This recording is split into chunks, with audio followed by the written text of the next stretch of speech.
A good conversation with Bibi Netanyahu. The end of the Gaza situation, maybe it could happen pretty soon, and we want to have peace in that region. যার প্রত্যক্ষ মদদে এতদিন গাজায় তাণ্ডব চালিয়েছে Israel, এবার সেই Donald ট্রাম্পই পবিত্র ভূখণ্ড নিয়ে হুঙ্কার ছাড়লেন।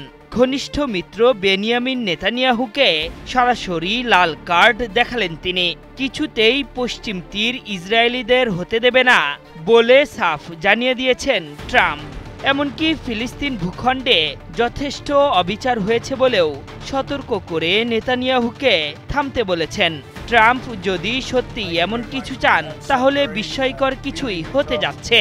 তবে বিশ্লেষকরা বলছেন, খালি কথাই যেমন চিরা ভিজে না, তেমনি ট্রাম্পের এমন সতর্কতা কখনোই কানে তুলবে না দখলদাররা। আর যদি ট্রাম্পের সেই সতর্কতা মেনেও নেন নেতানিয়াহু, সেটিও অনেক দেরি হয়ে গেছে।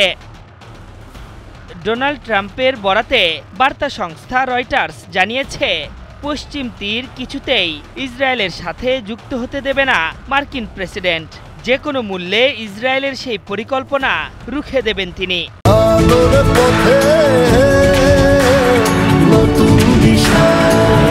পাশাপাশি ফিলিস্তিনিদের নিয়ে আর কোনো ছিনিমিনি না খেলতে নেতানিয়াহুকে সতর্ক করেছেন আমেরিকার প্রেসিডেন্ট।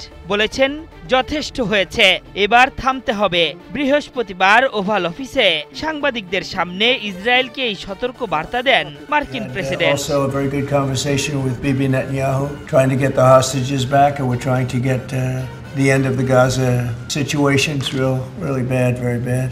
ফিলিস্তিন ইস্যুতে ট্রাম্পের এই মন্তব্য এমন এক সময় সামনে এলো যখন যুক্তরাষ্ট্রের পথে উড়াল দিয়েছেন ইসরায়েলের প্রধানমন্ত্রী নেতানিয়াহু।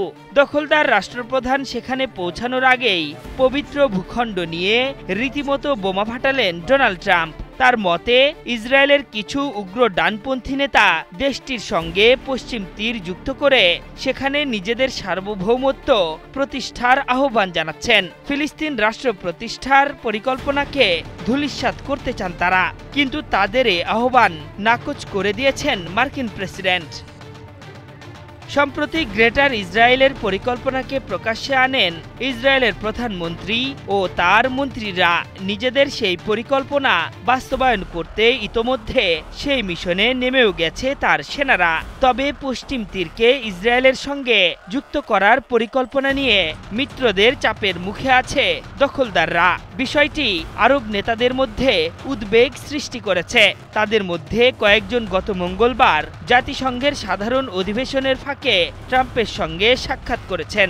আরব ও মুসলিম দেশগুলো ট্রাম্পকে সতর্ক করে বলেছে, পশ্চিম তীর ইসরায়েলের সঙ্গে যুক্ত করার পরিণতি বিপজ্জনক হতে পারে। এদিকে দ্বিরাষ্ট্রীয় সমাধানের সম্ভাবনা বাঁচিয়ে রাখতে গত কয়েকদিনে জাতিসংঘের সাধারণ পরিষদে দাঁড়িয়ে ফ্রান্স, যুক্তরাজ্য, কানাডা, অস্ট্রেলিয়া ও পর্তুগাল ফিলিস্তিনকে রাষ্ট্র হিসেবে স্বীকৃতি দিয়েছে। 1967 সালের যুদ্ধে পশ্চিম তীর দখল করে ইসরায়েল। বিশ্বের বেশিরভাগ দেশ এ দখলদারির স্বীকৃতি দেয়নি। এরপর থেকেই সেখানে ইসরায়েলি বসতি স্থাপন অব্যাহতভাবে বৃদ্ধি পাচ্ছে। আন্তর্জাতিক সম্প্রদায়ের বেশিরভাগই পশ্চিম তীরে ইসরায়েলি বসতিগুলোকে আন্তর্জাতিক আইনে অবৈধ বলে মনে করে। আশরাফুল ইসলাম, ৭১।